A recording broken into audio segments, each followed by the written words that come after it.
Hari ini kita akan mereview sebuah Honda Civic generasi ke-7 yaitu Civic ES.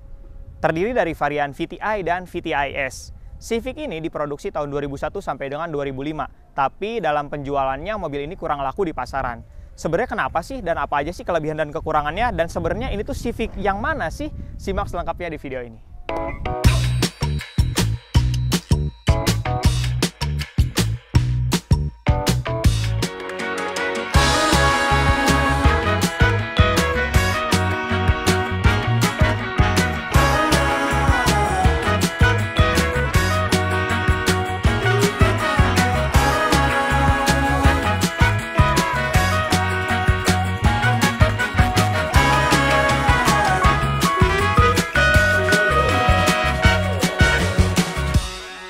Assalamualaikum warahmatullahi wabarakatuh. Kembali lagi bersama saya Yuda Pratama. Di video kali ini, kita bakal bahas sebuah Honda Civic ES tipe VTI tahun 2002. Artinya sebenarnya dia tuh merupakan varian pre-facelift. Tapi di sini udah ada banyak banget perubahannya karena dari headlampnya, kap mesinnya, dan segala macamnya udah banyak perubahan yang bakal kita bahas satu persatu di video kali ini. Sebelum kita bahas untuk perbedaannya dulu, sekilas tentang Civic ES. Civic ES merupakan Civic generasi ke-7. Artinya dia merupakan Civic generasi setelah Civic Vario yang merupakan generasi 6 dan sebelum keluarnya Civic FD generasi ke-8 yang sering banget kita bahas di kandang Civic Cikampek. Karena sebenarnya unit ini tuh kita beli secara tidak sengaja karena itu hasil trading tukar tambah dengan Civic FD. Jadi, sekilas juga tentang Civic ES. Civic ES itu mengalami perubahan facelift sebanyak 2 kali. Produksi pertama tahun 2001 sampai 2002 itu merupakan varian pre-facelift dengan bentuknya seperti ini ya, masih sangat sederhana. Lalu ada juga perubahan facelift pertama di tahun 2003 dan ini merupakan unit yang langka karena dia cuma diproduksi selama 1 tahun. Nah, di 2003 ini dia bentuknya juga masih mirip-mirip karena headlampnya nggak ada yang diganti, cuma ada perbedaan di bagian bempernya, bemper depan, dan juga di bagian belakang lampunya ya. Nah, terus di bagian interiornya sebenarnya dia berubah di bagian cluster speedometernya. Kalau misalkan yang pre-facelift itu cuma 2 buah lingkaran besar, tapi di varian facelift pertama dan kedua itu dia jadi 3 lingkaran seperti itu bentuknya. Oke, tanpa basa-basi lagi langsung aja sekarang kita bahas apa aja perubahan yang udah dilakukan di Civic VTI tahun 2002 ini. Yang pertama tentunya di bagian kap mesinnya, karena sebenarnya di sini mengikuti headlampnya. Kalau misalkan kita lihat headlamp yang facelift kedua ini tahun 2004-2005 Civic ES itu dia udah lebih pipih bentuknya. Jauh lebih modern dibandingkan yang sebelumnya yang kesannya kayak bulat-bulat gitu ya. Makanya ketika headlampnya diganti, maka satu set juga untuk kap mesinnya diganti juga kayak gini. Sedangkan untuk grillnya sebenarnya bukan kayak gini ya, facelift kedua. Cuma di sini kita dapatnya yang grill custom kayak gini. Ini bahannya biasa aja sih, ada tulisan Mugen juga di sini. Oh iya, by the way, ini tuh plat B-nya plat B Tangerang ya, dan dia tuh pajaknya 1.900.000-an. Jadi di sini tuh dia full convert ke facelift kedua. Artinya kap mesinnya, grill, headlamp, bumper, dan juga pipinya, fendernya juga diganti nih, karena bentuk headlampnya menyipit seperti ini. Nah, selanjutnya di bagian bumper depan ini, di bagian fog lampnya, ini bisa dilihat, Civic ini ternyata udah di-convert ke body kit yang namanya RX Modulo, kalau nggak salah ya. Karena di sini tuh dia add-on body kit. Kalau misalkan kalian bisa lihat, varian facelift kedua itu, dia tuh nggak ada coakan seperti ini di sininya. Jadi lebih beda sih dibanding FL2, lebih sporty lah ya sedikit gitu kan. Sekarang kita langsung aja cek untuk bagian sampingnya. Nah, bagian yang paling mencolok adalah di bagian velgnya tentunya. Di sini dia velgnya sudah menggunakan Workmaster ring 17 dengan profil ban 205/40 R17. Ring 17 sama, untuk yang depan lebarnya 8 inch, yang belakang 9 inch. Profil bannya sama tapi ya. Nah, apalagi yang berubah yaitu ada di suspensinya, dia udah custom untuk shock breakernya. Di sini sekitar 3 jari ya. Dan ini selain stylish dan masih aman untuk pemakaian harian. Kayak gitu. Untuk sen dia masih Defender ya. Di sini warnanya oranye-oranye kayak gini. Untuk spion dia di sini udah elektrik tapi masih belum retract. Dan di sini ada list chrome yang mengelilingi jendela nih. Ini tuh kesannya elegan banget sih pada zamannya gitu kan ya. Si RV juga pakai list chrome seperti ini. Di sininya udah blackout pilar. Dan juga mobil ini sudah menggunakan kaca film warna hijau gini. Persentasenya sekitar 40%. Terus di sini untuk handle pintunya dia modelnya kayak gini. Tarik ke atas, cepol gitu ya bahasanya di channel sebelah. Terus di sini pastinya udah ada side body molding.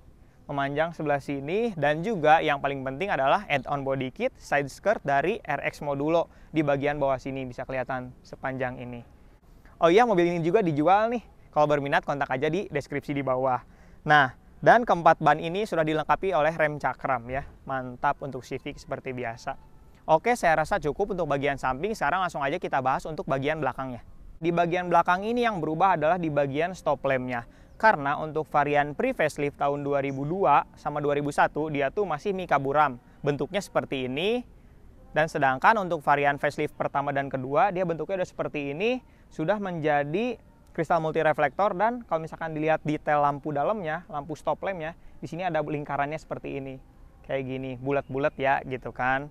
Nah, terus di sini dia tambahannya ada kamera mundurnya juga. Nah, terus di sini ditambah ada ducktail nih, sedikit ya, variasi lah. Jadi lebih manis aja, lebih mantep gitu kan ya. Ditambah lagi tentunya body kit di bumper belakang untuk RX Modulo. Jadi selain bumpernya diganti ke varian facelift kedua, ditambah add-on body kit RX Modulo. Dan untuk knalpotnya, mufflernya dia diganti menggunakan merek Fujitsu. Nanti kita coba suaranya ya. Oke, sekarang langsung aja kita cek untuk bagian bagasinya. Nah, jadi untuk kuncinya, dia modelnya terpisah kayak gini alarmnya. Dan ini by the way kuncinya masih kunci asli, tulisan Honda kayak gini. 2 tombol, lock dan unlock aja ya, simple. Sekarang kita buka. Untuk buka bagasinya dia bisa kunci di sini dan juga ada tuas di bagian kemudi. Kita buka. Nah, di sini bisa kita lihat ruang bagasinya. Di sini belum tertutup cover kayak gini. Dan juga untuk kelebihan mobil ini dia sudah full peredam ya. Untuk pintu, keempat pintunya udah full peredam, ditambah pintu bagasi di sini. Ciri-cirinya di sini ada item-item kayak gini, aspal kayak gini ya. Ini tuh peredam, kalau diketok-ketok jadi bikin bodi kerasa penuh dempul, padahal enggak gitu kan. Dia full peredam. Ditambah subwoofer Pegasus kurang lebih 12 inci ya. Power amplinya dia menggunakan Venom seperti ini. Cuma sayangnya emang dia pemposisiannya nggak rapi gitu ya. Kalau misalkan di FD kan sebelum-sebelumnya kita lihat lebih rapi gitu, dipasangnya lebih enak aja dilihatnya. Nah, terus di sini dia nggak ada ban serepnya nih. Kayak gitu, dia kondisinya seperti ini adanya. Cuma ada nih segitiga merah aja. Kondisi bagasinya ini kurang rapi ya, kotor. Emang ini teh pemakaian sehari-hari gitu. Jadi kurang keurus juga, tapi kalau misalkan kalian beli bakal di salon dulu sebelum dijual ke customer. Oke, sekarang langsung aja kita cek untuk bagian mesinnya. Civic ES ini ditenagai dengan mesin sebesar 1700 cc berkode D17A yang sama digunakan pada Honda Stream juga, dengan output sebesar 130 horsepower dan torsi sebesar 165 Nm. Dia teknologi mesinnya masih menggunakan teknologi VTEC ya. Nah, dan juga di sini dia sudah ditambahkan strut bar oleh pemiliknya. Jadi strut bar itu menghubungkan antara sasis dengan strut power. Jadi di sini tuh fungsinya untuk sebagai sederhananya itu stabilizer. Jadi menjaga kestabilan antara sasis dengan suspensi ya, supaya nikung itu lebih pede. Halah menikung. Belok-belok itu lebih enak gitu ya posisinya. Mesinnya kelihatan padat banget ya untuk ukuran mesin tahun 2002 gitu kan. Dan mobil ini untuk yang tipe VTI dia belum dilengkapi dengan ABS. Oke, saya rasa cukup untuk sektor mesin. Sekarang langsung aja kita bahas untuk bagian interiornya. Oke, sebelum kita bahas untuk bagian interiornya, untuk konsumsi BBM dari mobil ini sekitar 9-11 km per liter untuk dalam kota, sedangkan untuk luar kotanya sekitar 10-12 km per liter. Ada hal menarik lainnya dari Civic ES ini, yaitu Civic ES ini pernah memiliki varian yang cukup langka, yaitu namanya R-Limited. Jadi R-Limited ini dia tuh punya interior yang beda karena bahan-bahan lembutnya dia menggunakan suede warna merah. Bukan Type R ya, tapi namanya R-Limited. Dia untuk mesinnya sudah ditambah tenaganya oleh Mugen, ditambah sebesar 10 horsepower. Jadi tenaganya yang tadinya 130 horsepower, jadi 140 horsepower. Oke, sekarang langsung aja kita mulai untuk bahas interiornya.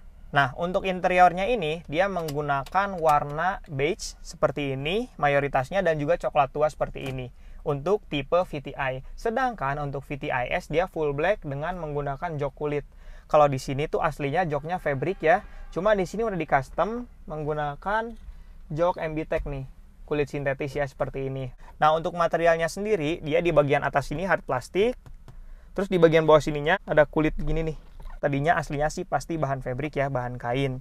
Dia sudah dilengkapi dengan window lock. Power window-nya auto up and down untuk sisi driver aja. Untuk sisanya nggak ada, biasa. Untuk di bagian kanan ini, dia electric mirror udah ada dan juga udah ada fog lamp-nya nih, saklarnya masih terpisah di sini. Material selanjutnya di dashboard, di sini soft touch nih, lumayan di bagian sini, bagian atas ini ya. Nah, kecuali bagian ujung depan ini dia masih hard plastik. Bagian tengahnya juga dia hard plastik. Dia udah pakai setir racing kayak gini nih. Sayang banget nggak ada yang orinya ya di sini. Kondisinya apa adanya seperti ini. Nah, terus di sini pengaturan setirnya udah enak. Dia udah ada pengaturan tilt meskipun belum teleskopik ya. Tuh, bisa naik turun aja di sini. Nah, terus di bagian tengah ini dia udah ada yang diubahnya. Dia dikasih wrapping gitu kan, semacam wrapping, tengkorak-tengkorak gini sih. Head unitnya sudah menggunakan Sansui double din layar 7 inci seperti ini. Inputnya USB dan AUX seperti ini dan juga input CD. Untuk kisi AC di bagian kanan, dia tuh di bagian kanannya bisa dibuka tutup, arah semburannya atas bawah sini bisa. Kalau misalkan di bagian tengah ini cuma atas bawah kanan kiri aja, nggak bisa ditutup. Lampu hazard di bagian sini, terus di sini dia sudah komplit, udah ada ke defogger kaca depan, terus defogger kaca belakang. Di sini dia pengatur arah semburan ke kaki udah lengkap, ada heater juga. Di sini ada speed fan-nya. Di sini untuk tombol sirkulasi udara dan di sini tombol AC-nya. Di bagian bawahnya sini dia asbak dan juga soket lighter 12 volt seperti biasa. Di bagian tengah sini ditekan kayak gini ngebuka, itu cup holder. Unik aja sih cup holdernya. Si mekanisme ininya tuh, si tutupnya tuh jadi pemisah antara dua ini. Nah, yang unik mobil ini itu kayak punya card holder. Card holder ya di sini. Di sini tadi pedal koplingnya enteng, enak. Pedal gasnya agak berat. Justru saya agak suka sih kalau pedal gas agak berat tuh, biar nggak ngajol aja gitu. Kalau maju tuh ngajol. Bahasa Sundanya apa ya? Kayak nyentak gitu, loncat gitu ya. Kalau ini kan enak aja, kalau berat lebih apik kita bawa mobilnya gitu kan. Dan di sini transmisinya dia manual, 5 percepatan. Part brake-nya di sini mechanical. Modelnya panjang kayak gini. Dan untuk jok di bagian kemudi dia dilengkapi armrest. Lumayan oke nih. Jadi lebih PW lah. Di sini bahan empuk juga. Posisi setir kayak gini, sudah tilt. Dan juga untuk joknya dia sudah dilengkapi oleh head adjuster. Jadi enak nih. Cuma kalau dibandingkan Civic FD ini cenderung lebih commanding. Untuk spion dia tengahnya day night view. Terus di bagian atas sun visor-nya dia polos di bagian sini. Lampu baca 2 buah terpisah seperti ini. Udah LED ya. Diganti sama pemiliknya. Sun visor penumpang depan sudah lengkap dengan vanity mirror. Meskipun belum ada lampunya. Untuk hand grip dia ada 3, di sisi penumpang yang lainnya ada 3. Di sini nggak ada ya di bagian driver. Di varian VTI ini dia tuh nggak punya airbag. Kalau misalkan VTI S dia dilengkapi dual SRS airbag. Nah, jadi di bagian depannya sininya dia digunakan untuk laci penyimpanan terbuka. Nah, di sininya bahan soft touch, di bawahnya laci glove box. Nah, terus sudah dilengkapi juga dengan tweeter nih, dan juga di sini speakernya nih. Udah diganti nih modelnya, model-model racing gitu. Oke, yang belum kita bahas yaitu di bagian cluster speedometernya. Di sini karena dia merupakan varian pre-facelift, jadi dia tuh di sini bentuknya ada 2 lingkaran besar dan 2 lingkaran kecil. Dia juga udah ada MID meskipun masih berupa layar seperti kalkulator. Di sini dia odometernya udah sejauh 228.000 ya. Indikator sederhana, belum ada seat belt. Cuma dia udah ada door warning ya. MID-nya ada apa aja? Yang pertama ada odo, yang kedua ada trip A, yang ketiga ada trip B. Oke, saya rasa cukup untuk bahas interior bagian depan. Sekarang langsung aja kita cek untuk di baris keduanya kayak gimana. Yo. Sebagai orang yang tinggi 165 cm, bagi saya ini posisinya cukup proper ya, tentu saja. Kurang lebih sama sih kayak FD. Karena emang Civic ES ini dibanding Civic sebelumnya, Civic Vario generasi ke-6, itu tuh memang ada penambahan dimensi ya. Jadi lebih lapang untuk interiornya enak. Nah, bisa dilihat di sini. Meskipun emang dia tuh nggak begitu menyangga dengan baik, tapi kalau misalkan diselonjorin gini kaki ke depan masih bisa masuk, jadi cukup nyaman. Cuma memang dia headrest-nya di sini fix ya. Dan bagusnya juga di sini untuk seat belt di bagian depan dia udah ada head adjuster-nya. Di sini masih ada bahan lembutnya. Cuma ini unik aja nih, handle kayak gini. Di sini cuma ada untuk pengaturan jendela. Dan sayangnya di sini dia nggak ada nih door pocket ataupun cup holder di sini ya. Akomodasinya agak kurang. Meskipun begitu, dia sudah dilengkapi seat back pocket, ada 2 di sebelah sini, kanan kiri. Dan di bagian kiri sini, bagian tengah maksud saya, itu ada asbak. Nah, di sini selain ada hand grip, dia juga ada gantungan nih. Hook, kayak gini lumayan ya buat gantungin baju. Terus di sini di bagian tengah sama kayak FD juga dia ada akomodasi armrest biasanya dengan 2 buah cup holder. Cuma dia modelnya masih ke bawah banget gini nih. Nempel sama jok. Biasanya kan kalau armrest zaman sekarang kan enggak ya. Nah, bahan empuk di kanan kiri, posisi duduk enak. Cukup buat perjalanan jauh, masih enak. Cuma ini emang kalau misalkan dia tingginya 170 lebih ke atas gitu ya, dia ini kepalanya agak kurang disangga oleh headrestnya yang masih belum ada adjusternya. Nah, kalau misalkan kita lihat untuk seat beltnya, dia 3 titik di kanan kiri, sedangkan untuk di bagian tengah dia cuma 2 titik seperti ini. Nah, yang unik di bagian belakangnya, dia itu sama kayak FD sih, kurang lebih bentuknya kayak gini layoutnya ya. Untuk antenanya dia nyatu sih sama rear defogger di sini. Oke, sekarang langsung aja kita bikin kesimpulan dari video ini. Jadi kesimpulannya, Civic ES ini bisa menjadi sebuah opsi bagi kalian yang pengen memiliki sebuah mobil sedan Civic gitu kan ya, yang akomodasinya bagus seperti FD, dimensinya udah cukup lebar, modelnya juga nggak ketinggalan zaman untuk yang varian facelift ini gitu kan, yang udah di-convert seperti ini. Tapi dibandingkan harganya dengan FD ini jauh lebih murah, karena memang saat itu kondisinya kurang laku di pasaran dan juga membuat mobil ini cukup langka di pasaran. Ya karena dia kurang laku gitu kan, jadi kesannya tuh lebih eksklusif aja gitu, punya sebuah mobil yang nggak dimiliki oleh orang lain. Untuk rasa berkendaranya dia juga enak seperti karakter Civic ya, handlingnya mantap gitu kan. Cuma katanya sih infonya kaki-kakinya agak sedikit lemah. Oke, saya rasa cukup untuk video hari ini. Terima kasih buat kalian yang udah nonton. Jangan lupa like dan subscribe dan nyalakan lonceng notifikasi biar nggak ketinggalan video berikutnya. Sampai ketemu lagi di video berikutnya. Yuda pamit. Bye.